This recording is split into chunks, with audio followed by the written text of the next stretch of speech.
This is a Film Stories original podcast. Meta AI is the personal AI that's tailored to you, now with its very own app. It's built to get to know you, offering helpful answers and inspiration. Looking for something to add to your bucket list? Meta AI goes beyond traveling the world. It remembers you're a basketball fanatic and suggests you attend one of the playoff games. Just start typing or speaking to get the answers you need, wherever and whenever, because Meta AI is your personal AI. Download the Meta AI app, now available on the Apple App Store and Google Play. Choice Hotels get you more for your money so you can maximize any road trip. Like these road trippers making waffles and eating fresh fruit in their natural habitat. The breakfast area at a Comfort Inn. I just love seeing a vacation maximized in the wild. Check into more. Book direct at choicehotels.com.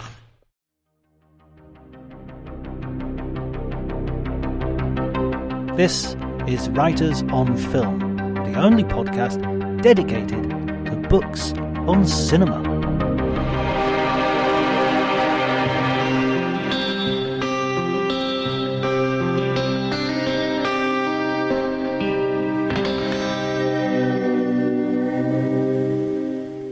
Hello everybody and welcome to Writers on Film. My name is John Bleasdale. I'm a writer and film critic, and today I'm delighted to be joined by D. Harlan Wilson, David, who is the author of Strangelove Country, Science Fiction, Filmosophy and the Kubrickian Consciousness. Thank you for joining me, David. Thank you for having me. Great to be here. Snap. We've both held up our copies. We've both held up our copies of the book. Now, I have to say, first of all, that this is like so in my wheelhouse. I love Stanley Kubrick, but I also love science fiction, and I also love the way you look very, very deeply into cinema and the crossovers between cinema and literature. So congratulations on the book. And I also have to say, I really love the way you treat your subject in a way which straddles the academic and the imaginative and the creative. It's sort of, there's moments of novelistic feel to the book. Thank you. As I said, I think in the last email I sent you, I appreciate your appreciation of the creative liberties that I took with this book. And some people, not just in Kubrick studies, but in general, aren't too keen on creative liberties of this nature. Although I don't think they're particularly amplified compared to some other books that I've done. In fact, they're quite marginalized, but because in many ways the book is structured like a formal scholarly monograph.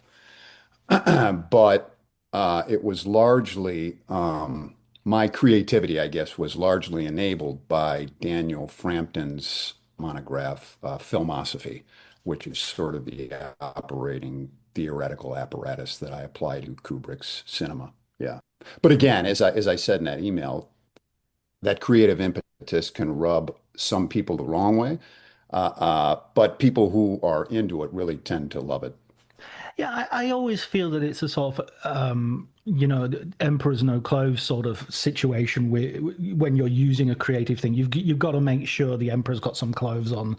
In other words, you've got to kind of have the infrastructure as well as the style and the thing, or it's got to be somehow bound together so that it feels necessary. And I think your book does that. It can't just be like, I'm going to express it in this sort of jaunty way, and the things I'm expressing aren't particularly interesting.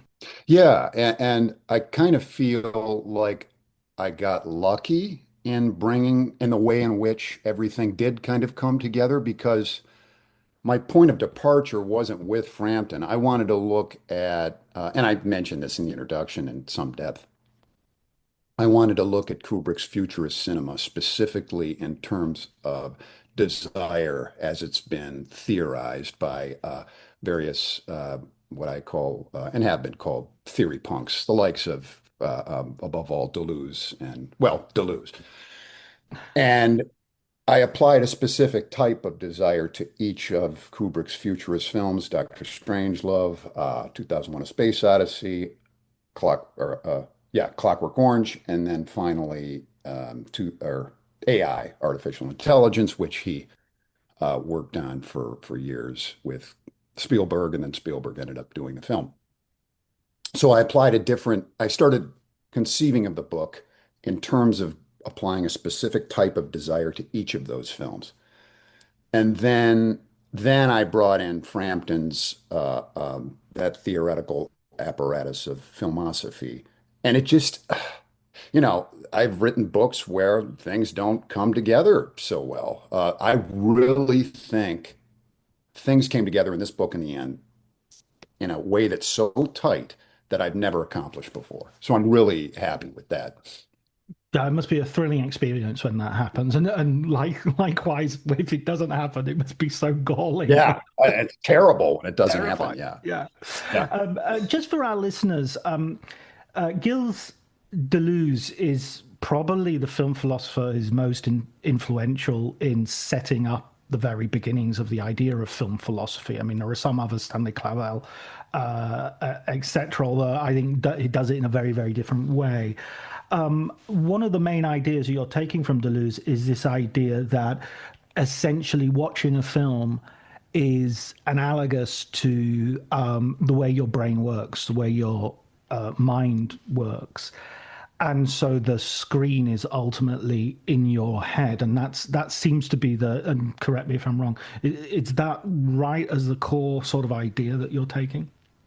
yeah. What was his not mantra, but the brain is the screen. I think Right, that was. exactly, yeah. I can't remember what the French is for that, but yes, that actually connects with Frampton's filmosophy and this idea of, which is guided by this idea of film thinking. He takes, impetus from Deleuze as well. Although, have you heard of Frampton or read filmosophy No, before? no, I hadn't. No, I was very interested to hear that. As far as I can tell, I couldn't find him. I wanted to interview him. As far as I can tell, that's the only book he's written. It was put out by Wallflower Press in 2007 or thereabouts. And I think he was a filmmaker of some kind. And to my knowledge, he's still around. But he wrote that book, and he called it a manifesto for, a different way of looking at film, and it certainly is. But then he just kind of disappeared, and I know that the book didn't resonate with a wide swath of scholars, among others. But any book that takes big, innovative swings, especially at that level, I really am drawn to. And I read that book. I'll get back to the film thinking in a moment, and the brain is the screen. So I think I reviewed it, geez, almost 20 years ago when it came out. And since then, I had always wanted to apply it on some level to something. I just didn't know what or how. And just a little background for the Kubrick book. I started out writing it for another publisher. It was published by Stalking Horse Press. But I originally wrote it and was under contract with, and there's no bad blood here, so I'll say it out loud, University of Liverpool Press, and who I'd published a book with prior to that, a monograph on Spielberg's Minority Report. So it didn't, to say it didn't work out with that press, and it didn't work out specifically, I think, because they were not too keen on the creative liberties that I took. Right. They wanted something that shot a lot straighter than how I was shooting, which is fine. That happens sometimes. But I didn't want to change what I had done. They wanted a lot of editorial renovation, and that would have changed my whole sort of project. In any case, I'm very thankful for that. And I should say it's a great series. I think they have two books out now, Liverpool University Press. It's the Kubrick Studies series. But that really, when I saw that series, I was like, I've been a fan of Kubrick for a long time, and immediately when I was thinking of it in terms of desire, I was like, this might be somewhere where I could apply Frampton's theory, and I did. And basically, he again, want to say riding the coattails of Deleuze, but, gaining volition from Deleuze, developed a concept of film as a method of thinking, wherein films and entire filmographies of filmmakers have their own manner of thinking separate from, the directors, the filmmakers themselves.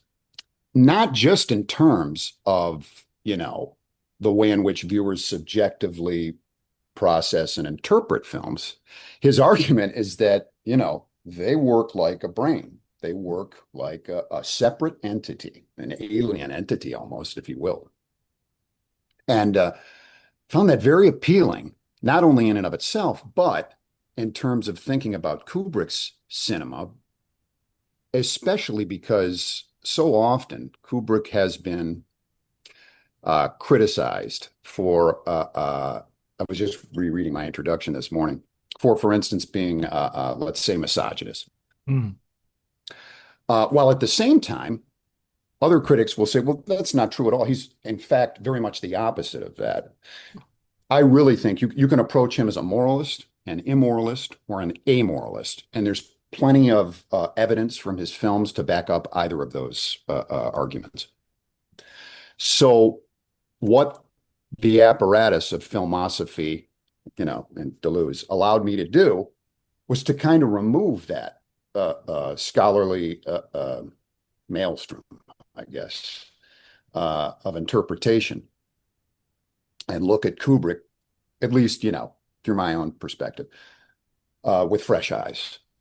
So that's sort of how the whole film thinking works. I treated his oeuvre, especially with respect to the futurist cinema, through the film thinking of philosophy, and in effect, collapsed his entire oeuvre into that futurist matrix. So you call this like the Kubrickian film mind, and then within the KFM. Exactly, the KFM, and then within that, the SFM or KSM. So here's the science fiction mind. There's the KFM, the Kubrickian film mind, and then there's KSF, which is Kubrickian science fiction. Right. Okay. And then there's I mentioned things like the SFM, which is the Spielbergian film mind. Right. Excuse me, in talking about AI. I don't screw around with that too much. But those acronyms, run throughout the book. And, my thesis is my first sentence.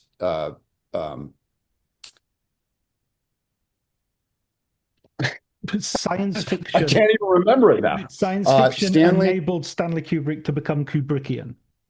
That's it. Science fiction enabled Stanley Kubrick to become Kubrickian. And I've memorized that. So that's what impact it had on me. Yeah. Okay, good. No, I wanted that. That was, I remember I wrote that sentence and I was like, all right, this is good. Because usually in introductions, I'll build up to a thesis and all of this, but I just put it right out there. And then just the whole book is unpacking that thesis. That's what I teach my students. I teach academic writing a lot. And I always say, put your, I mean, it's something you learn as a journalist. You put everything at the top. Because if an editor needs to cut, they want to be able to cut from the bottom and move up the page. And so your most important stuff has to be at the top of the page. And, as academic writing is different, but I always say, why not just have your most original, interesting idea right at the beginning and then evidence, then argument. But, why should I read this? Well, the reason I'm reading this is because science fiction enabled Stanley Kubrick to become Kubrickian. and what I mean by that is, this not only had to do with Kubrick's own desires as a filmmaker, but with censorship at the time that he was making films, and essentially censorship kind of lifted right after Lolita. I think it was after Strangelove. But the Lolita he made was not the Lolita, of course, that he wanted to make or that he could make. Because is that right? It was Lolita and then Strangelove, I think. Yes. Right. Lolita. and I believe it was the Motion Picture Association's MPAA rating code that was lifted I think it was shortly after Strangelove. In any case, Strangelove kind of set the scene for it started to build after Lolita. And Strangelove, I still don't tend to think of it. It's certainly not genre science fiction. It's more of an alternate reality apocalypse film, but still can be categorized as science fiction. And then he goes with 2001, of course, straight in all the way into genre fiction. Although I argue that it's also an anti-science fiction film. At any rate, when he started dipping his toes, so to speak, into science fiction, for me, anyway, that's where, when we say things like Kubrickian, because we can see evidence of Kubrickian in some of the early film noirs, for instance, The Killing and so forth. Even Fear and Desire, I think I start out talking about that in the book, which was his first feature, right? I think. Yeah, absolutely. It's his first feature-length film, self-financed and later disavowed. Right, that's right. Yeah. So we can see evidence of what he would kind of become. And for me, the Kubrickian, writ large, broadly speaking, just tends to be him, let's say, feeling more comfortable with the avant-garde and expressing himself through the vehicle of avant-garde modes. Whereas prior to that, he was a younger filmmaker, finding his way. And so I argue, once he hits Strangelove, there is the Kubrickian. And thereafter, it just snowballed. Yeah. No, and then I essentially argue that everything, all of the films after that, I make an argument that they could be in some way quantified as science fiction. But that sort of science fictional manner of film thinking that he establishes in Strangelove runs throughout the rest of his career then. Yeah. I think there's a part later on in the book towards the end where you're talking about almost a Balladian idea of everything is science fiction, because as soon as you get to a certain technological level, you're constantly inventing universes, and the technology is affecting you as a human being and the way you think and all the rest of it. You could easily I was thinking about this last night. I was kind of dreaming a little bit and going in and out of sleep with your ideas turning around in my head, and I was sort of thinking how Barry Lyndon could be like the film that they show David Bowman as he ages in the alien hotel room, and you know what I mean. And you could really invent a cinematic universe in which all the films that Kubrick makes also exist within the films Kubrick makes. So, like in Clockwork Orange, in the shop, there's the record of the 2001 soundtrack in the boutique where he's buying his music. So, that's evidence that Alex could sit down and watch 2001: A Space Odyssey at some point. Yep. And even the drunk has that thing, people in the sky flying around in the stars and nothing for people on Earth. Right. Suggesting that it's all it belongs to the same universe. It's the same Kubrickian, as you say, Kubrickian mind. This also has the benefit of kind of, well, I think you've already alluded to, which is getting away from this idea of auteur theory or biography or anything like that. You can just focus on how these films sort of autonomously exist. You don't have to get into the nitty gritty of, well, actually, it was Tumbrel who did the special effects and Kubrick wheedled a credit out of them or whatever. So that's really useful. But I want to go back a second to the Deleuze thing, because I think this is a really interesting idea, and the idea from filmosophy as well, because it's sort of it really goes with what neuroscience has told us recently, which is we don't perceive reality. And I've actually heard neuroscientists use cinema and especially the sort of the technology of DVDs as an example of how the brain operates in perceiving things. Is we don't look out of the windows of the eyes and just see everything. Our brains project an image of what it thinks reality is, and our eyes check that it's accurate. And if it isn't, it changes which is what DVDs do. They don't, if the white wall doesn't change, it doesn't keep each frame recreating the whole white wall. It only recreates whatever moves against the white wall. So in that sense, your brain is, is the technology of the cinema, the technology of DVDs is doing the same thing as as your brain is. So the analogy is not even just an analogy, it's kind of identical. Yeah, I mean, I have to say, I don't know how in favor that sort of, this whole cinema as brain. There was I get the sense that it's kind of lost steam, that way of looking at things, at least within film studies, the theory of film studies. But I'm still very much, I'm definitely with you. That's the thing. The thing is, and especially with this Kubrickian film mind too, our brain, of course, is always tricking us. We can't escape our subjectivity. I'm what we see is not necessarily what is. I mean, and holy cow, does that apply to the world we're existing in now, especially with what's going on with, well, let's say American politics. I mean, And leave it at that. right. But at the same time, everything's kind of like Ballard said, everything is science fiction. I'm writing a couple of books on Philip K. Dick now, and his big thing was, he played with reality. There was no grounded reality. Reality was completely fluid. You couldn't pin it down.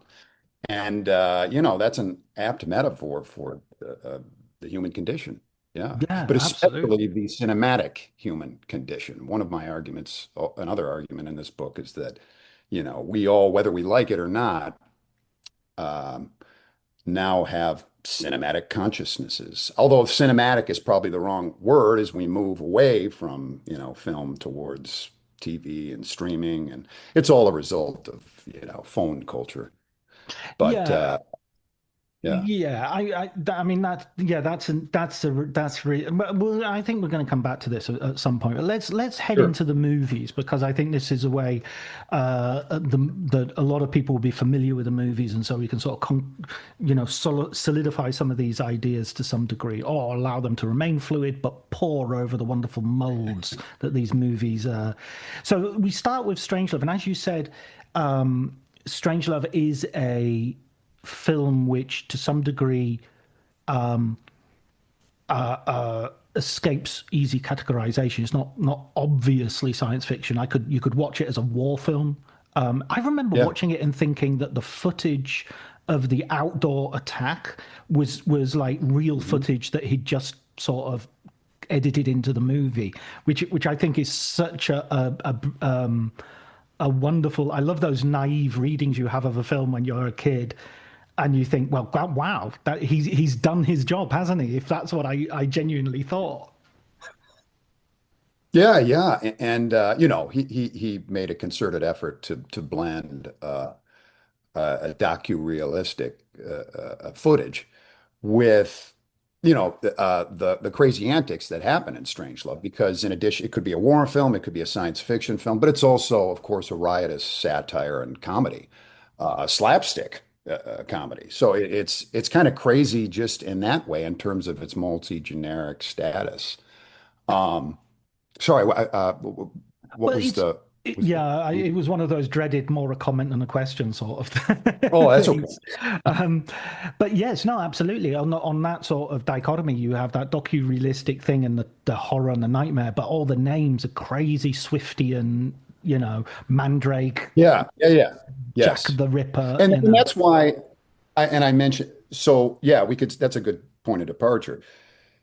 The craziness in that movie starts with the way in which it blends genres. And that's why I look at that film. So I look at each chapter in the book is titled in accordance with the desire, the form of desire that I think that film embodies. So the one on Dr. Strangelove is pathologizing desire. The one on 2001 is Is weaponizing desire. weaponizing desire. Yep. Clockwork Orange is neutralizing desire, and AI is customizing desire. Right. And so those are sort of the overarching ways in which I enter into my discussion of the films. But it's particularly apt for Dr. Strangelove because the craziest thing in that movie, well, I was going to say is Dr. Strangelove, but then there's General Ripper.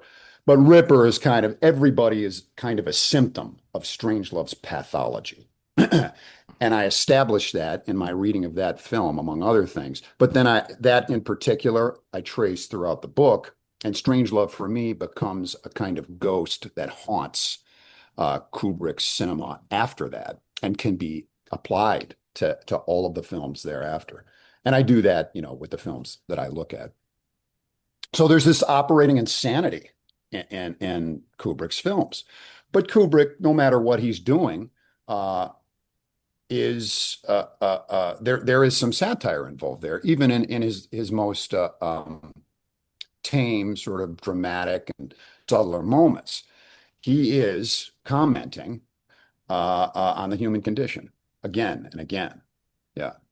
Yeah, and the thing that you've got there as well is the idea that we have a certain technological capacity and facility, and we create these things, but then these things constantly fail because our humanity is still the same. So we can design and we can build these weapon systems, but in the end, there will be madness, there will be insanity, and someone will just, unleash. And, I think you use this phrase, the fail safe will fail.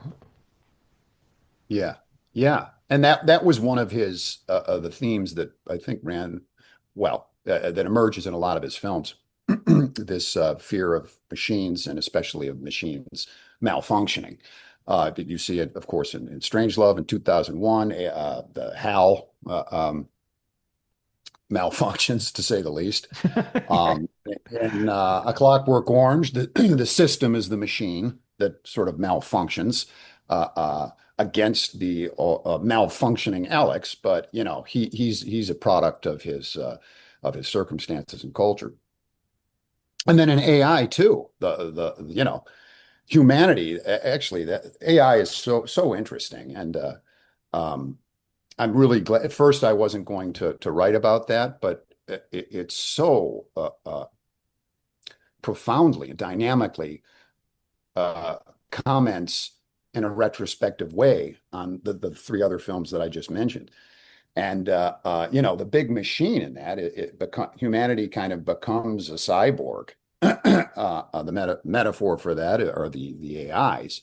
But in the end, there is no humanity. Humanity's dead. The only thing that remains are its AI, which I argue is kind of, if we trace it, Strangelove's what I call his mine shaft dreams come true. That is the bomb coming true from Strangelove. Yeah. Yeah, living in a sort of antiseptic world in which no human beings exist anymore except one consciousness is sort of like where the Strangelove desire ends up pointing you, which is a form of sort of, I don't know, embrace of death, essentially. If you want to cure the world of human beings, that's the inevitable endpoint, right? Yeah, and that's what Dr. Strangelove's all of. I mean, how we love the bomb. It's real scary, but there is something that it taps in terms of desire deep inside of us. There is a, I don't know. I even see it when I read, I don't know, TMZ about Diddy. I'm like, boy, this guy is evil. I mean, I can kind of feel the bomb. I feel like my own desires. There is a certain excitement there, right? Yeah, but at the same time, like, boy, this is horrific. This is just terrible. Yeah. Yeah, absolutely. The monstrous is something that revolts us, but we can't stop reading. We can't stop Googling to see what are the details. What did he actually do in these, what actually went on. That's why Epstein's Island is so endlessly fascinating, is That because too, yeah. it's a black hole. But apparently, we're going to find out fairly soon. Who knows? Who Really? knows? You- If Elon has his way. Yeah, I Yeah. mean, you make But the the bomb Sorry. is sort of the culmination. Oh, okay. Diddy and Epstein. The bomb is sort of the ultimate culmination of that very same kind of oppositional, emotional, and stance, I guess, or whatever we want to call it. I guess, yeah, sure, it taps emotion, maybe theoretically speaking. Again, in terms of desire, I really, it was really now I can only think of Kubrick in terms of desire and the way in which I've done it. But I do think it's well, if nothing else, it was really useful in coming to new discoveries that I otherwise would not have come to. When it comes to the next film, 2001: Space Odyssey, there's this really interesting idea that you have of the Kubrickian rule being "thou shalt kill," which is sort of the sort of order that is given to the moon watcher, the ape at the very beginning, or the hominid who will evolve into humankind.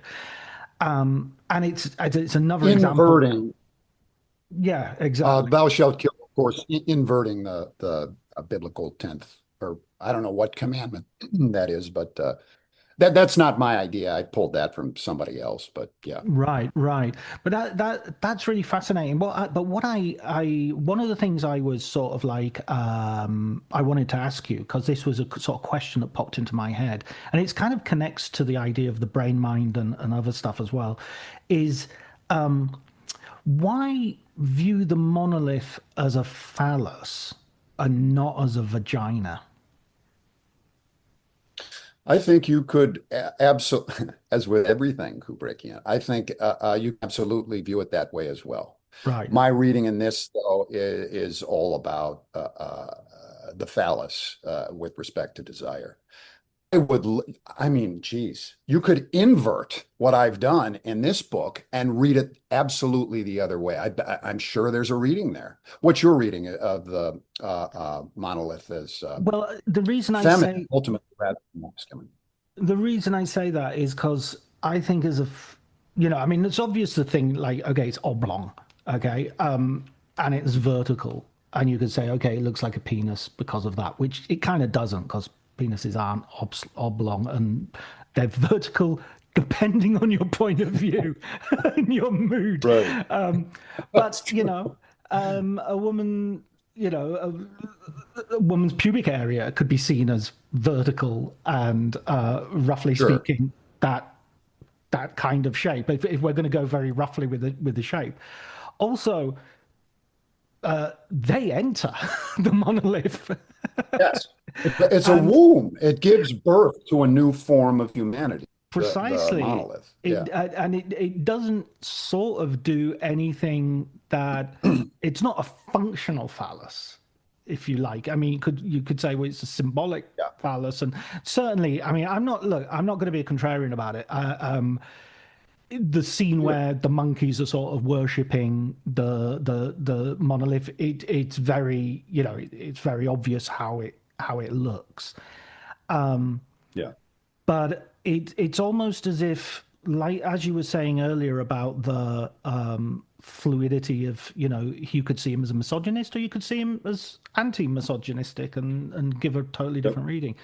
I think the idea of something like the monolith, the resonance of that idea is that it doesn't fit any one conceptual framework. It changes during the film.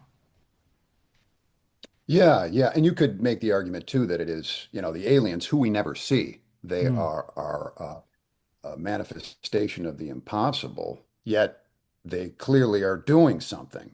And I only know that from I remember when I first saw 2001 long ago. Not when it came out, I wasn't even born, but in the maybe it was the late 80s. And I didn't know what the hell was going on in that movie. I mean, I didn't have the intellectual or capacity to sort of process it. But I was really interested, and only after I read Clarke's novel, and Kubrick and him sort of collaborated on that. Clarke ultimately wrote it, but Kubrick was involved. Then the novel is kind of a guidebook to what's going on in the film. It contains a lot of info dump and exposition that, of course, isn't in the film. So, but one of the things about so we don't technically see the aliens in the book, but there's more about them. And so there's clearly something going on with them in the film, that they have the capacity for profound change, which they bring to bear. But we could read them as you could read that monolith as neither masculine nor feminine, for instance. Just we can't see what it really is, just as we can't see who the aliens are. Um, and again, that goes back to the whole fluidity of everything. Yeah. And this is how I'd connect it back to what we were saying about Deleuze and how, academics are can be quite resistant to that idea of the film mind and the film brain and whatnot. Is Yeah.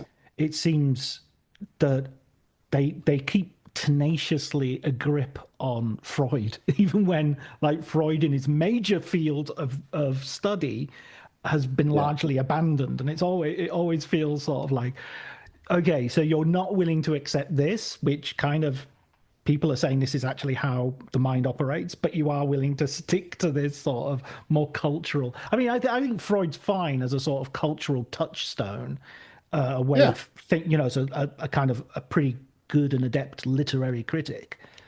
His writing on Hamlet is excellent, and very influential. But it always interests me how he manages to hang on in Hollywood. Screenwriters, for instance, seem to use Freud a heck of a lot, rather unquestioningly. I mean, he's even his psychoanalysis, it reads like literary criticism. Yeah, And there's been books actually written that make that argument and unpack it in great detail. I perceive him, I might even, I've mentioned it before, like Deleuze too. They're kind of like cyberpunk science fiction writers. Seriously, that's how I think of Freud. Holy cow, that guy! Like, I mean, his just his imagination. I mean, he think of what he did. It's incredible. I mean, now in terms of application, okay. I mean, in therapy and so forth. Well, yeah, okay. A lot of that's been discounted, but still, in retrospect, it's endlessly fascinating. So I understand why people are drawn to it. But in turn, and in using him to develop a theory or uh, read a text or something. Um, that's cool as long as you're not taking yourself too seriously. And that's the thing. It's my experience, not just in film studies and with Kubrick scholars, but also with I wrote a book on J.G. Ballard several years ago and got involved with the Ballardians. And now I'm kind of involved with the Phil Dickians, writing these books one on A Scanner Darkly and the other one in his on biographical and autobiographical texts about Philip K. Dick. Um, all of these, like the Ballardians, the Kubrickians, and the Phil Dickians, they're all slightly different, and but they have very distinct ideas, and often will not be swayed from them. Whereas, I've my whole career I've been kind of I float from one thing to the next, and I'm just very curious and interested. I always you're a want to science learn. fiction butterfly. Yeah, exactly. You're a cyber butterfly. But I'm always, well, I want to challenge myself. I want to learn new things. It just seems kind of natural. So I must say, even to this day, it's a bit perplexing uh, uh, when I'm confronted with certain scholarly rigidity, let's say, especially the likes of which I'm doing in Strangelove country. And so far, the response has been pretty good. But, well, I'll give you an example. An author friend of mine. Actually, I've never met him in real life, but we've been corresponding for a few years. He got a copy and, he liked it and he explained how he liked it. And then at the end, he was like, yeah, but your methodology is shit. So, but I still like the book. And he said, with one breath, he called it a tour de force, I think. And then he Uh-huh. said, but your methodology is shitty, which is fine. but I think But I expect. wait a sec, what methodology? Like you Oh, were I think he doing was talking about sample? my creative methodology, yes, and using he didn't like because Frampton's filmosophy is inherently creative, not in the way that I am specifically, but one of the things, and this didn't resonate with me actually in filmosophy.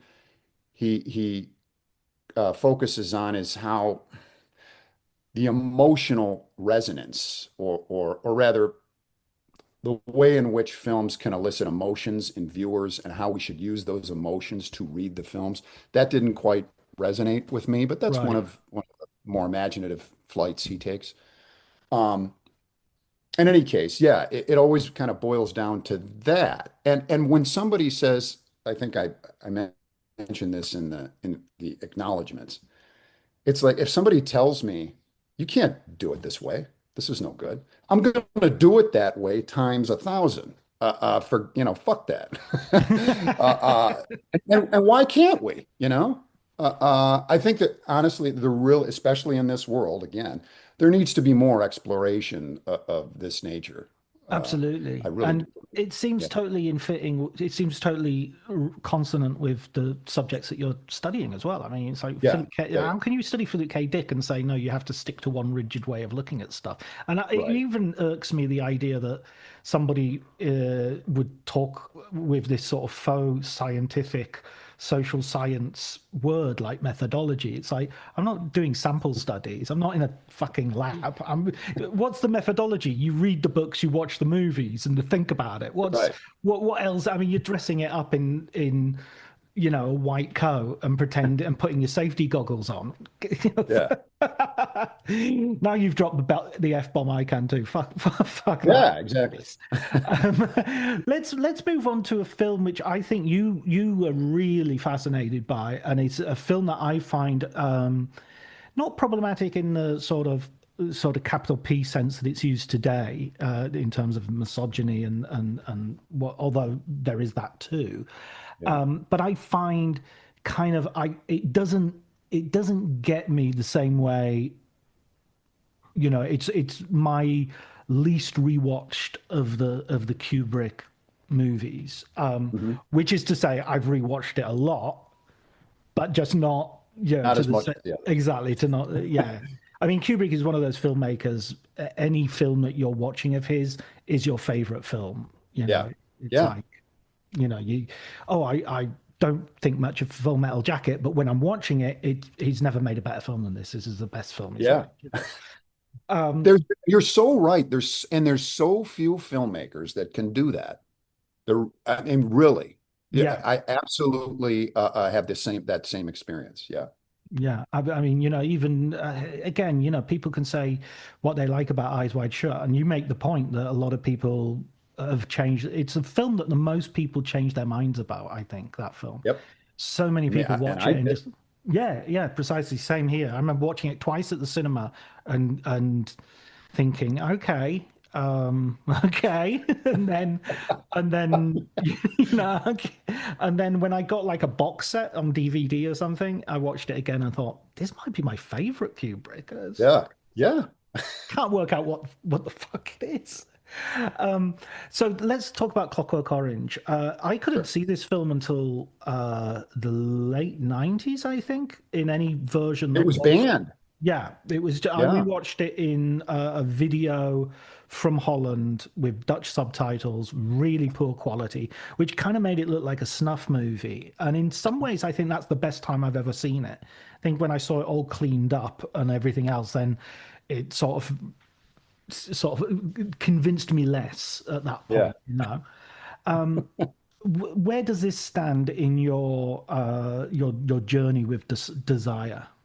So I should say that, like, Clockwork Orange is what got me into Kubrick initially when I was quite young, and the first abandoned book that I wrote. I wrote several abandoned books when I was starting out. Was a sequel to A Clockwork Orange, including the whole thing wasn't written in NADSAT that Burgess writes it in, but there was a lot of that. So I came to the the movie first, which led me to the book, and I got really into the book, Burgess's novel, and then kind of came back to the movie. And from there, that's where I expanded my Kubrickian horizon. It all stemmed for me from A Clockwork Orange. So in the book, rightly so, I think, to a degree, everything kind of collapses into that chapter in A Clockwork Orange, or on A Clockwork Orange, which is titled Neutralizing Desire. And the neutralizing comes specifically from the way in which Alex is reconditioned not to be violent, which is associated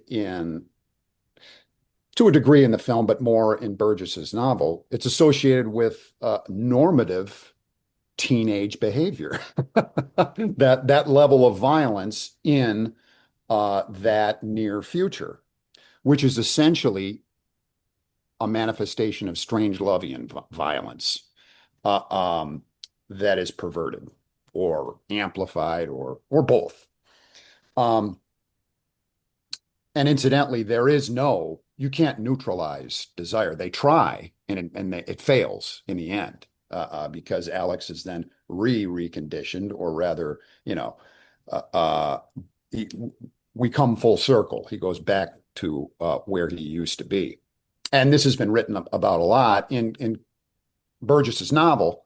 The final chapter sees Alex sort of growing up. He realizes, oh, gee, I was just young, and that's why I killed and raped people, which is, let's say, dated.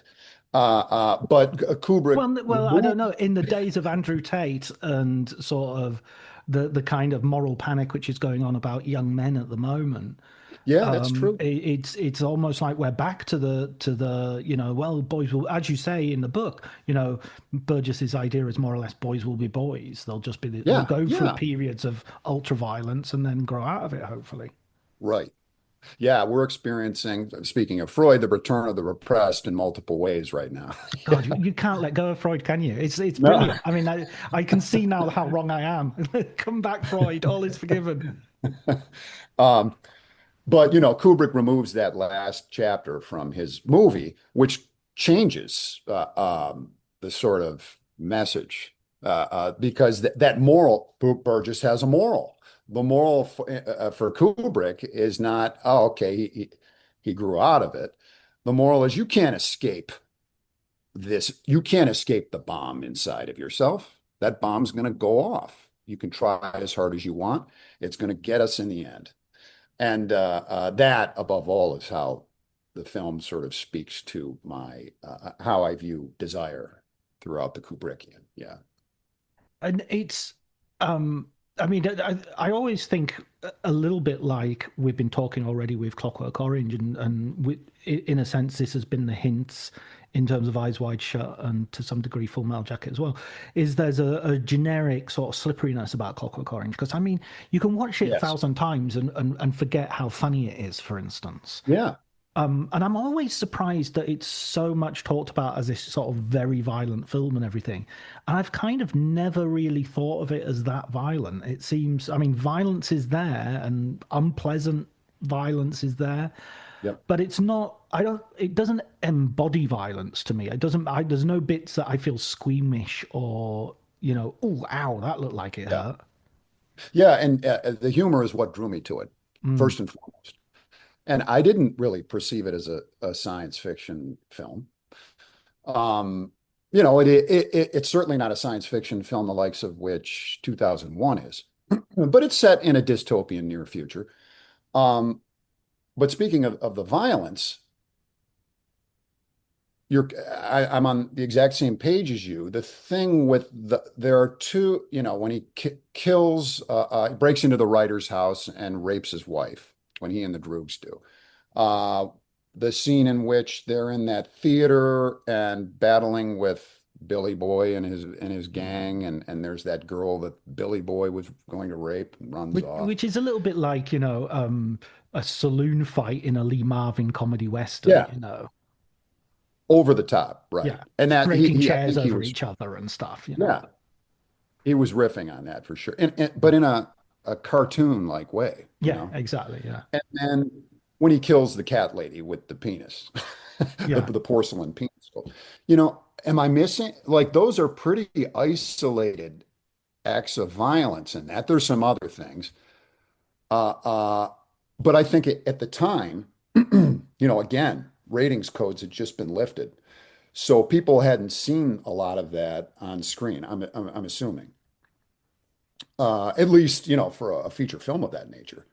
So I think that's why it collected almost overnight, such or not collected, what it was so taboo, and considered to be so transgressive. But if you think now in retrospect, I mean, it's quite tame, yeah, I mean, yeah, think of geez, in the 90s, for instance, there's so many natural born killers, yeah. you know.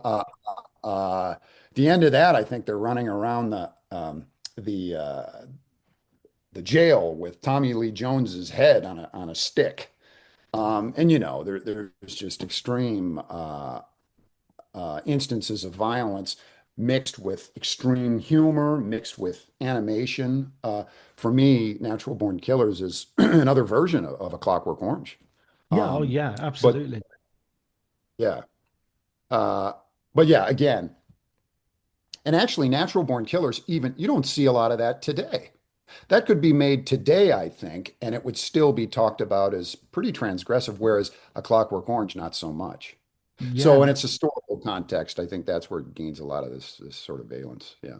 Oh, absolutely. I think there are films like Straw Dogs Yeah.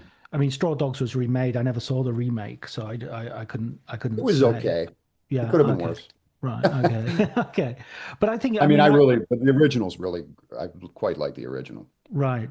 I saw, all the way through the 90s of films like Man Bites Dog and Yeah. Killing Zoe, the Tarantino films.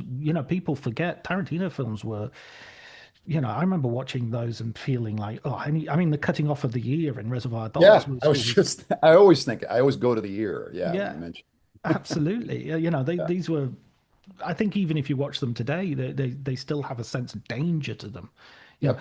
know, David Lynch, I think post David Lynch, well, I mean, the latter part of his career and after his death, there's been this invention of David Lynch, the cuddly guru, the transcendental meditation guy. And Yeah. my experience of watching David Lynch films was like one of imminent danger and dread, just sitting watching them thinking, God, Absolutely. anything could happen with this guy. So when we get to design, we get to artificial intelligence. This is a film that obviously poses some problems because it's got mixed authorship. But I think you Mhm. argue very convincingly for its inclusion. And also the idea that now we're going again another generic space. Really love the bit that you said. I think it was in the introduction that you say every Kubrick film is like anti the last Kubrick film. Every Kubrick film is like a response and a Yeah. almost like an aggressive act towards the one that's just come. Yeah. Yeah. And absolutely. And with AI, so my understanding, and there's been a couple of books written on this. One was by Julian Rice. I think it's something like Kubrick's idea, Spielberg's film, which I lean on pretty heavily. Um, and Kubrick worked on it. He had the idea of making this film. It's based on a story by Brian Aldiss called Super Toys Last All Summer Long, I believe. So he had the idea for this movie for 2 decades, maybe, and talked with Spielberg for quite a while about it. And then in the end realized, and again, Julian Rice goes into all of this in his book, and I mentioned it to some degree. In the end, Kubrick's like, look, he saw Jurassic Park and he said, Spielberg's onto something here with the special effects. And, in the coming years, he's like, look, Stanley, Steven, why don't you do this film? Special effects aren't essentially for me evolved enough where I'd feel comfortable doing it, but what I've seen you do, take it on. And he did. And I'm not, well, he died, in 99, right? Yeah, Kubrick, right after, geez, right? Either right. right before Wide Eyes or Eyes Wide Shut was released, or right Yeah, he after just they wrapped? finished. He'd literally finished the final cut, and it was like a Okay. week, 2 weeks after, um, Right. reaching Okay. for his oxygen tank. So I don't think I think his involved obviously there was AI came out in 2001, so when Spielberg was making that, Kubrick was gone. But again, they worked pretty closely for a while. And at first in that film, I was like, oh, I can see where Kubrick is and where Spielberg is. For instance, Kubrick is Rouge City. That struck me very much, which I call the capital of Strangelove country. Mm. That struck me as exceedingly Kubrickian. It turns out that's exceedingly Spielbergian, at least according to what I read about it. The things that I thought belonged to Kubrick, Spielberg actually put in there. The flesh fairs, those Holocaust-like flesh fairs, that was Spielberg too. Whereas Kubrick injected the more sentimental parts into that film that, frankly, I didn't think worked as well. Mm. Uh, Mm. uh, but that's just sort of a personal fanboy sort of assertion. Yeah, Um, I think it's interesting that, but I think Spielberg often gets there is something in him I mean, you could go to the sort of the broken family theme or something like that, but he has a right. lot of like harsh moments in his film. Even a film like E.T., Absolutely. when they go into the house and sort of start destroying it, there's a real sense of like fear and invasion, and it's the film isn't sentimental at all, in that moment. Or Close Encounters Right. of the Third Kind, he basically leaves his family and sort of drives them out. There's Yeah. no reconciliation, or there's no sense of his family turning up at the end and saying, "Oh, we understand what you want to do, Dad." He's just like, "No, aliens are bye." I'm off. Yeah. Yeah. Yeah. A lot of people that I speak with about Spielberg are very, very harsh. They Mm, really don't like him. mm, And I mean, when I was young, I've always loved Spielberg. Ultimately, quite a different filmmaker than Kubrick, but I can see how they would get along. There are a lot of alliances there. And even if we just reduce it to, they have different senses of style, but they are both. One of my theses in the book is that style is a way of seeing, and they both enact a style through a certain perception and, of course, a certain mode of desire. uh, at any rate, AI I mentioned this before, but for me, is in this book was a good vehicle to look at what I had done in those first three films in my discussion as a kind of retrospective. But it also, in the end, it really brings things together. Like I mentioned, where we are at the end of AI with, you know, I describe what happens at the end of the film. We kind of pull out as if we're pulling out from a film set mm, after David, his mom is reborn, but they're both gonna, or at least she's gonna die within 24 hours or something, and then once and for all, the bomb will have its way. We have the specialists, the evolved AI that inhabit the world, and then there's David, and that's it. Humanity's gone. But they worship humanity now, just as as if we're Jesus and God or whatever, Allah. Um, so the bomb has, done its job. Strangelove has done its job. It's wiped everything out. Where we are at the end, when we pull out of that sort of, it's highly metafilmic when we pull out of that theater, because the house where it's shot in the end, it's made to look like a stage set almost. It brings everything for me anyway, in my discussion, to such a tight close. I was like, I can't believe it. When I remember writing it and coming to the end there, I'm like, I can't fucking believe that this worked out so well. It's all plugged in right here. The bomb has run its course. Here we are.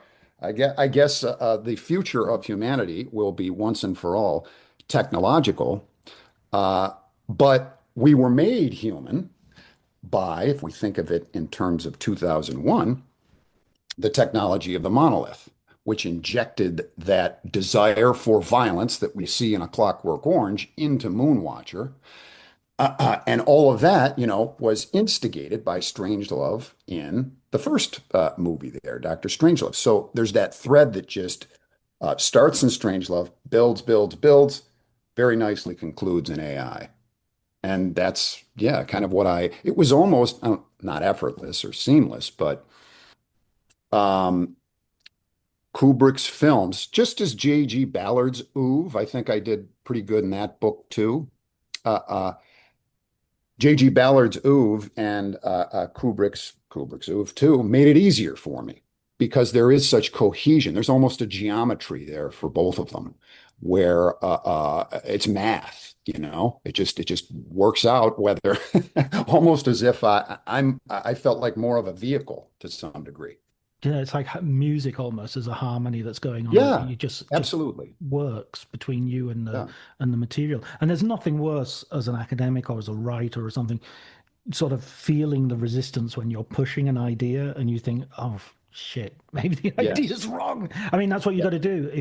I think if you're honest, if you're pushing and it's not going in at a certain point, you got to say, well, wait a minute, maybe I'm just wrong. Maybe it's just not.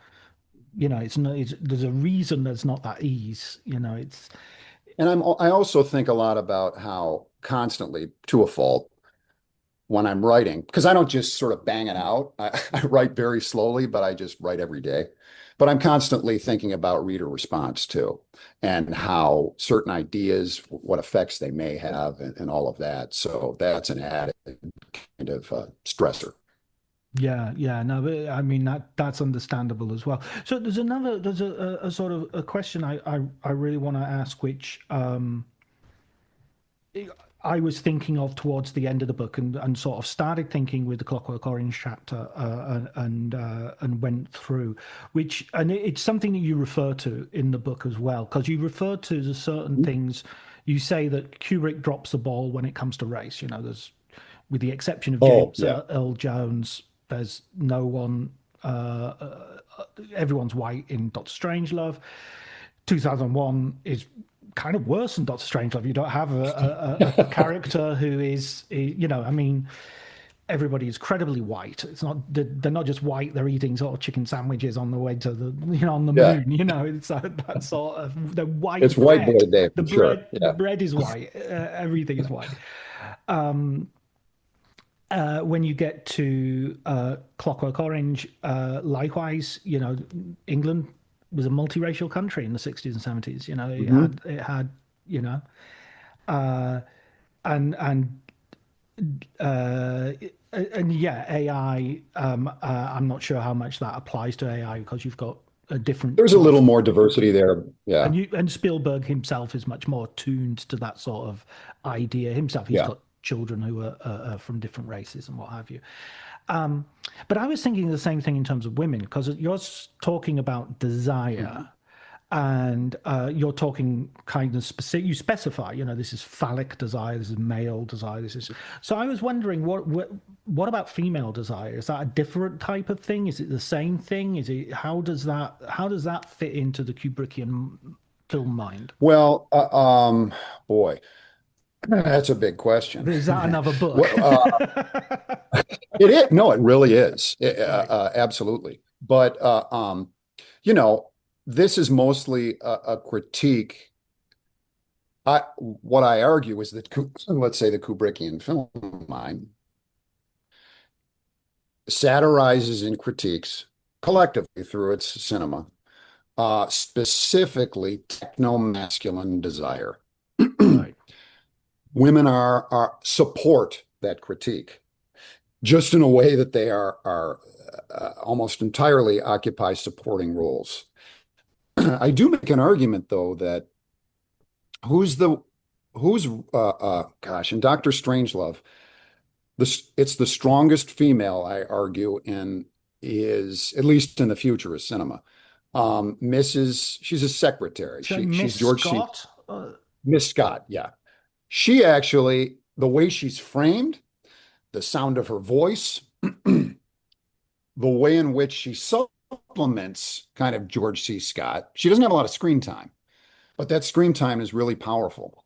And she is, again, framed for all intents and purposes in a position of great power as these monkey boys blow everything the fuck up, right? She is, and she's kind of, it's almost as if Kubrick is like, look, over here we have a strong female that is in complete contrast to everything that's going to issue out of it to issue out of it like something being born, right? Like some sort of a Frankenstein being born. She stands in contrast to this techno-masculine mess that then unfolds from that spot. But to answer your question in general, it would be fascinating. A study of the feminine in Kubrick would be a study in not complete absence, but certainly in marginalization and near absence. And there's something to be said for that too. And ambiguity. I think one of the subchapters, forgot where, I say Kubrick enacts what's called or is propelled often by an engine of ambiguity. He creates scenarios where, we can never be sure what's going on. And I think the feminine could easily fall into that space, but definitely, geez, now I'm. Maybe I will have to write an article on that. Have you read a lot on how that's been No, approach? but I haven't. No, I haven't really. But as you're speaking, I'm just thinking, like, how much of his cinema. And I agree with you. I was really loved the mention that you made of Miss Scott in the book, played by Tracy Reed, by the way, who was married to Edward Fox briefly in the 1960s, just for Okay. a little bit I of didn't know extra detail. She has, like, you make the good point that when somebody phones for George C. Scott to come down to the war room, she also obviously has a relationship with this other guy on the phone as well, and so she's sort of like she's got her own little matrix going on that she's and she's perfectly able to play these. So there's no sense that she's in control. Exactly, she's not being exploited as the pretty secretary. Right. She's like, well, I got a couple of things going on that you don't know about. But I was also thinking about how the female works in something like Eyes Wide Shut, which is all about paranoia, and it's all about, the person who holds the cards in that film, the center of power in that film is Nicole Kidman, and she's the one who ultimately has the biggest gravitational pull and the biggest confidence, and all the insecurities are entirely Tom Cruise's and entirely Bill Hartford's. I don't know. I mean, like Wendy in The Shining, would that be, the revelation in Full Metal Jacket is that the sniper it's like the sudden presence of a woman in this masculine world of violence is sort of, how can we kill a woman? I mean, it's like, okay, we've been bombing kids for 3 days, but all of a sudden this young girl has sort of literally unmanned us, and I mean literally unmanned us because a few minutes earlier she shot the first person the sniper shoots is the black Marine, who she shoots quite visibly in the crotch, a crotch which has been sort of shown as a sort of literal, again, a literal dick measuring competition. So it seems that it's not as though the absence is like the absence that you might find in some films where the filmmaker just isn't interested. It's just like he's the sort of filmmaker goes yuck whenever there's a kissing scene in a film. That sort of never grew up as a boy, has that same experience. It's much more structured than that. It's much more that women have certain positions and places, and those positions and places may not be traditional in any way. I'm not saying, a woman's place is in this place or that. They might not be circumscribed or anything. And they might be very, very powerful, and they may be very, very disruptive in those positions. and they may comment on the whole film. Think about Paths of Glory. The last word of that film, apart from, well, the penultimate word, is Christiana Kubrick, then not Christiana Kubrick, singing a German song to the French troops Right. and making everybody cry. And then Kirk Douglas says, let them have a few more minutes before they go and die, essentially. And she is like the powerful emotional core of that whole film, the coda of that film. And she's Yes. practically the only woman in the film. So it's not as if she's accidentally the only woman in the film any more than Miss Scott is accidentally the only woman in the film. They're the only women in the film because they're going to carry a certain sort of weight in that way. Now you have just mapped out your essay or book, you realize. God Seriously. damn Like it. all of the women that you mentioned are foils for masculine ineptitude, aggression, pathology from those positions of power. Wendy in The Shining, for instance. Yeah. She comes off as like, just, she's very expressive, obviously oppressed. But he's crazy. Yeah. We see him go crazy. We see him lose it. Who wins in the end? She does. She saves her kid. She's Yeah. the strong one. She's the one in control, even though she seems out of control the whole film. Yeah. And I guess in this, from what you were talking about, all those characters that you cited, if we think about it in terms of them being in position and being in control, I mean, yes, absolutely. And it's fascinating to think about it because it's there. You're absolutely right, but it's so marginalized, you know, not just in terms of, well, especially just in the usage of women on screen, but that marginalized usage, which is why it's so effective, is so profound and powerful. Mm. Mm. Just in the way that you, I don't know, did you know that you were doing that, tracing it? I'm mad that I didn't mention some of that stuff in my book now. I was kind of, I guess I was thinking about it as I was reading your book because as soon as I started thinking about it, it was like, okay, what about that and what about so I won't claim to Yeah. be like it's not off the top of my head entirely, but it's entirely down to reading you and thinking about you. I mean, and to go back to the one problem I would have not with your book, but with the Kubrick film line, is I think A Clockwork Orange kind of suffers from the absence of the woman because the only woman who you could really point to and say she has a sort of power to do this would be the cat lady. And she is the one who is killed. But that's the crime that sends Alec to jail. That sends so as a plot Yeah. engine, she's absolutely central, but or even like as a character, she's not like a victim with but in quotation marks, she's not frightened. She fights back. She Yep. totally gets who Alex is. You little shit coming into real people's houses. I mean, she Right. absolutely deconstructs Alex. You're just you're a made up, literally made up person. Yeah. But by killing her and by not having any sort of, and I'm not, you can't, this is a danger in any sort of cultural criticism is sort of like, to criticize a film or a book for what it isn't and try to in my version I would have made his mother more Yeah. important. I'm not saying that.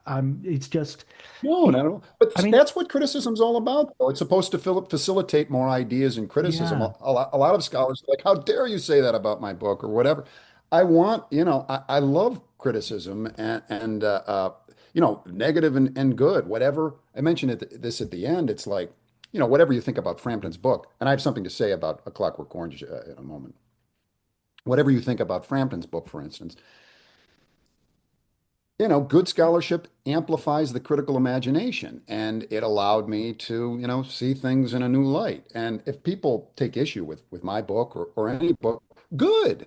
That's what it's all about. So you take issue with it. What do you think about things? yeah, But uh, uh, the cat. So when I think about the cat lady, and I don't write about this, but just based on what you were saying, there is a woman thereafter that is framed in a very much in a position of power that is a consequence of Alex killing the cat lady when he is put on stage and they're demonstrating how he's now a robot and can't commit acts of violence and so forth. And that woman comes out on the stage, she's topless, and she's literally standing over him, lording over him. And as much as he reaches up and tries to touch her breasts, but he gets that death-like feeling and so forth.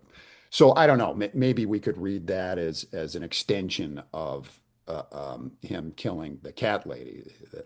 That woman, that position of power, clear power that she's put in, is sort of haunted, or Alex is haunted by the cat lady in that respect. I don't know. Yeah, that's interesting. That works. That definitely works. And I mean, maybe that's the problem with Alex. Maybe that's the whole is the inability to see desire as something mutual. I mean, he's not. If we see desire as, it's like it's like there's only one porn category. If we see desire only as violence, only as the expression of masculine power, then it's an extremely narrow version of desire that we're Yeah, actually looking at. And there's, spooning, for instance, cuddling. cuddling. Yeah, There's a whole bunch of other stuff. It doesn't have to be like sure. it's Alex.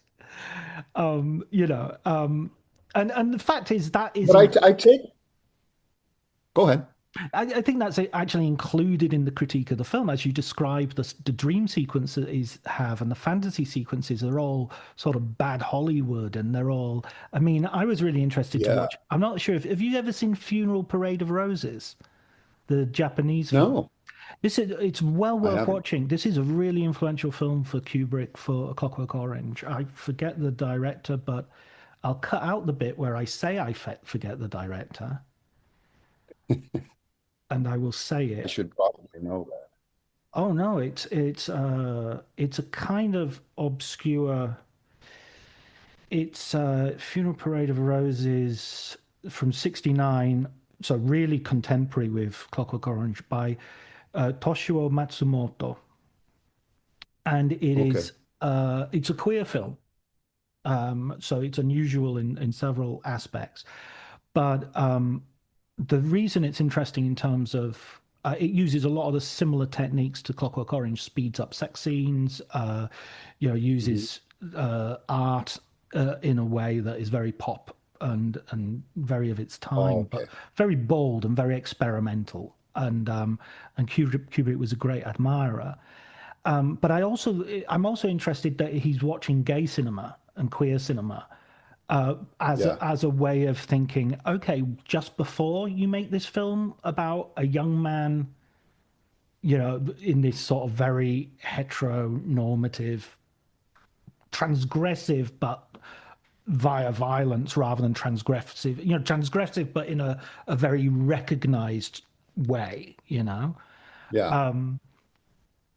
He's looking at this other cinema which is showing desire in a totally different way and totally transgressive in a way which isn't, which is about queerness.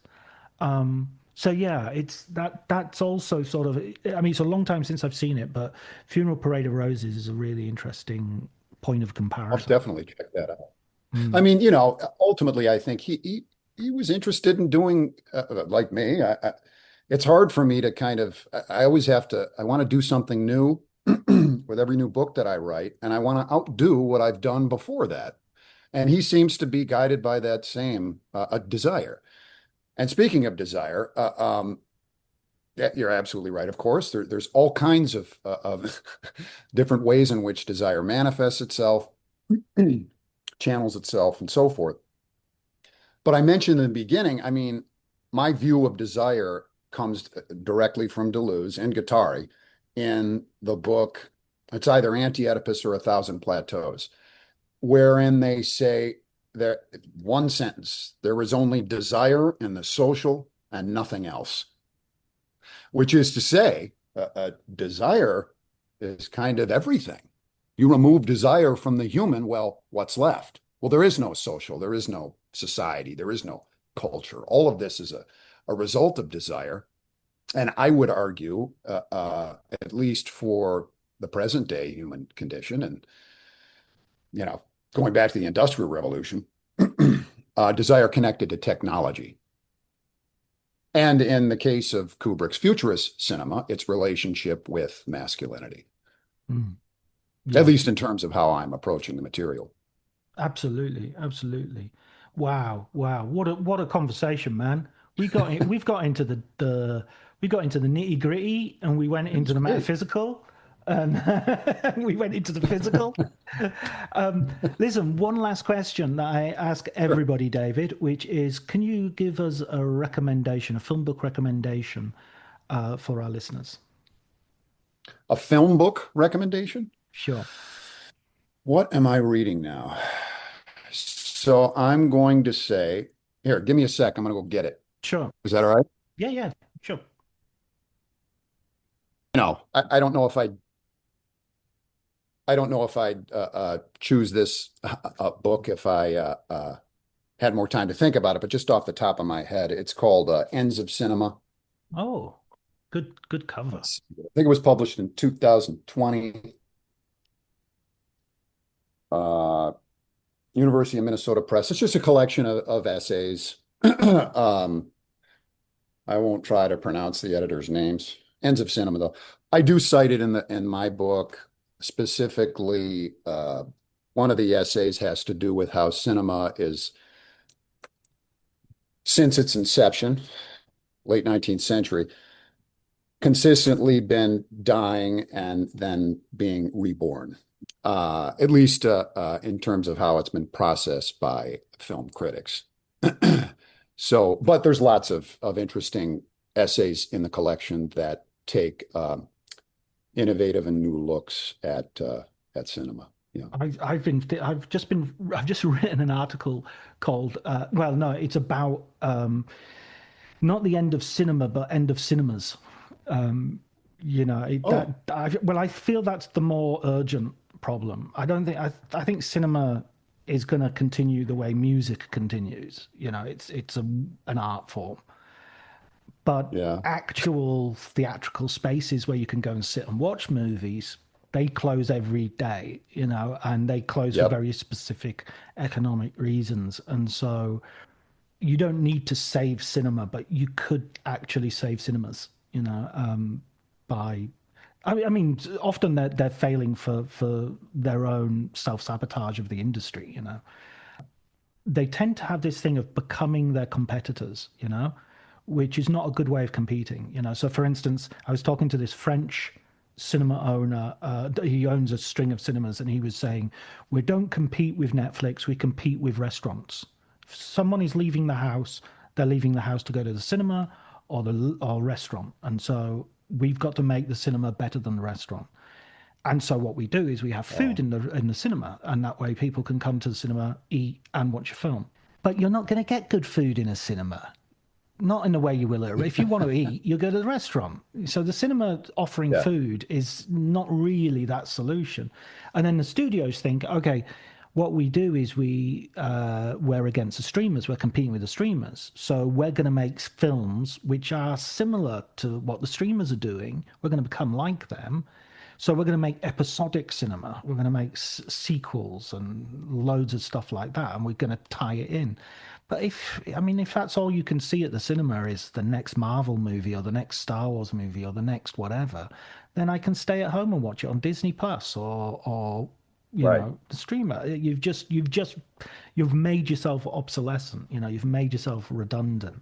What cinemas need to do is make films that you can only see on the cinema, that are original and new and thoughtful and exciting, and suddenly there's a buzz about them. That's why horror is always, outperforming other genres, is because the Yeah. biggest thing in horror is kind of an idea, If you have an idea that May I ask where you think, where do you see cinema going in the next 10, 20 years? Is it just more, will it be all streaming or will we go down the same road where there are less movie theaters and so forth? I think the Hollywood version would probably the Hollywood and sort of European version would probably be, investment in places like IMAXs, and then there'll be like that is something very different. That's something you can't get at home with you're not getting that.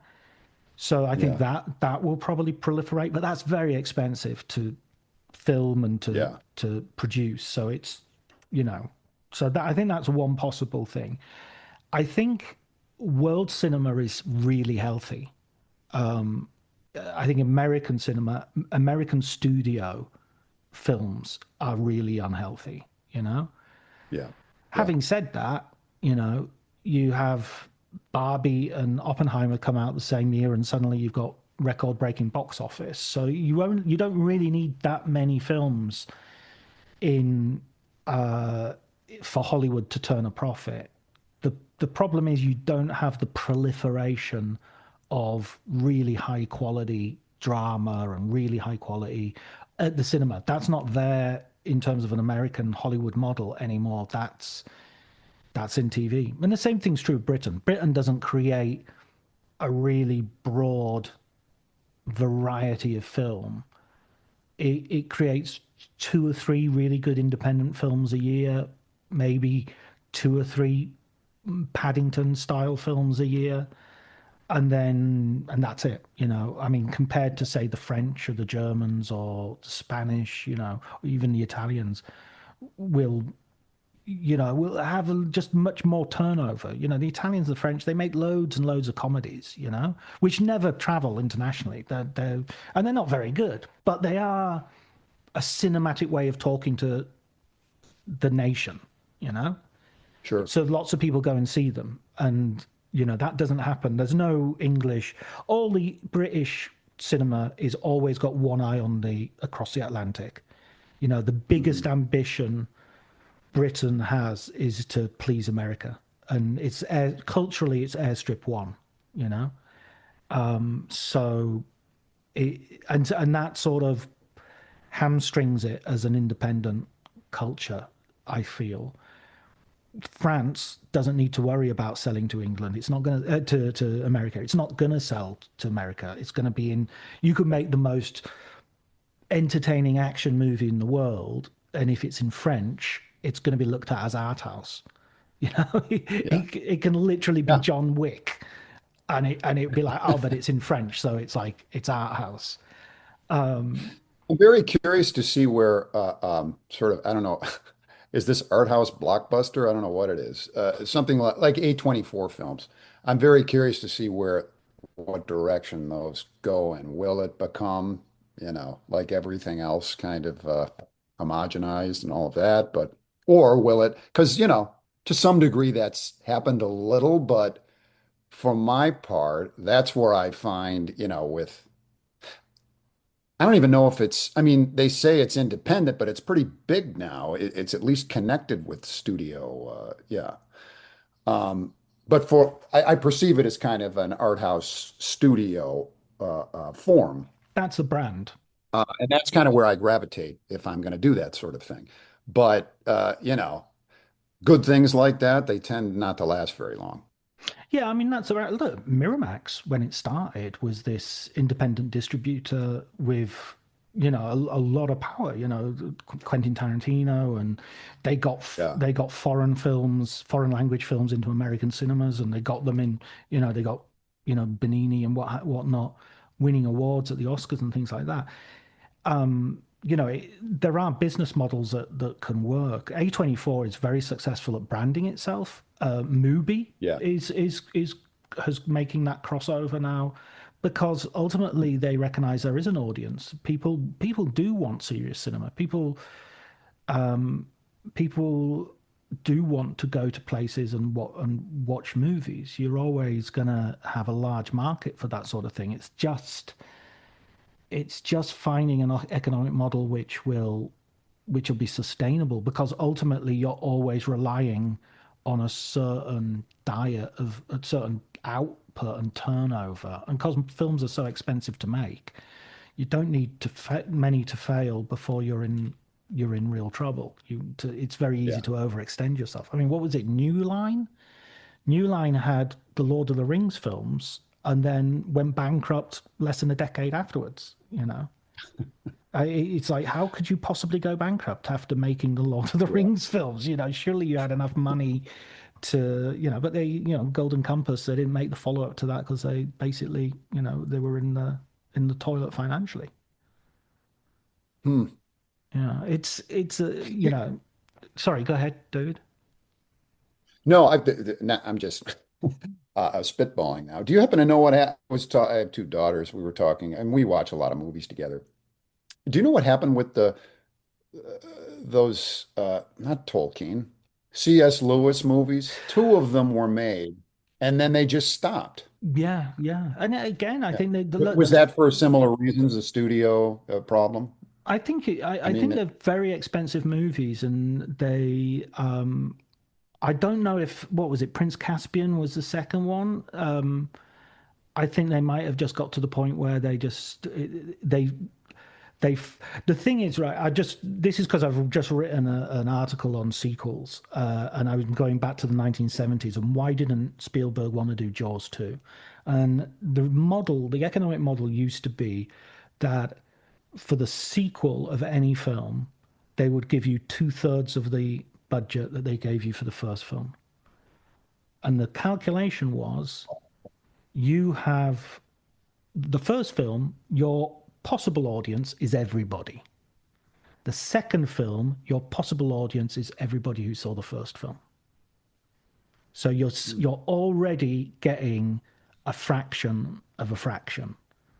Okay? Right. The first one, you're getting a fraction of everybody. The second one, you're getting a fraction of everybody who saw the first film. So we're not going to give you the same budget because you just don't have the chance of getting that much money back.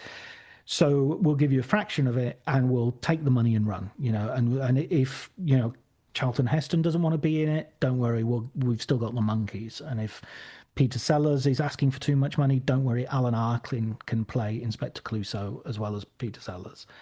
And so that's how they'll do. If Spielberg doesn't want to do Jaws 2, doesn't matter. We'll get some no-name, and as long as we got Roy Scheider, and in number 3, it doesn't matter. We'll just say it's his son, and in number 4, it doesn't matter. We'll just say it's his wife, and so forth and so. So that's how sequels used to be done. And then nowadays, the sequels are inflationary. They cost more than the original, and the budget goes up. You have more and more and more. But unfortunately, you actually still have the same problem that you had in the 1970s, which is your catchment audience is the people who went to see the first one. Who is going to go and see, Iron Man 6 if you haven't seen Iron Man 1 to 5? You're not going to get people who've never seen an Iron Man movie going to see Iron Man 6. And that's why the Marvel movies are beginning to bottom out. Captain America, who even knows who Captain America is supposed to be anymore? Wow, we've got really into the weeds here, haven't we? Are we still doing a podcast? Okay, David, thank you so much for being my guest on the podcast. Thank you. It was great to be here.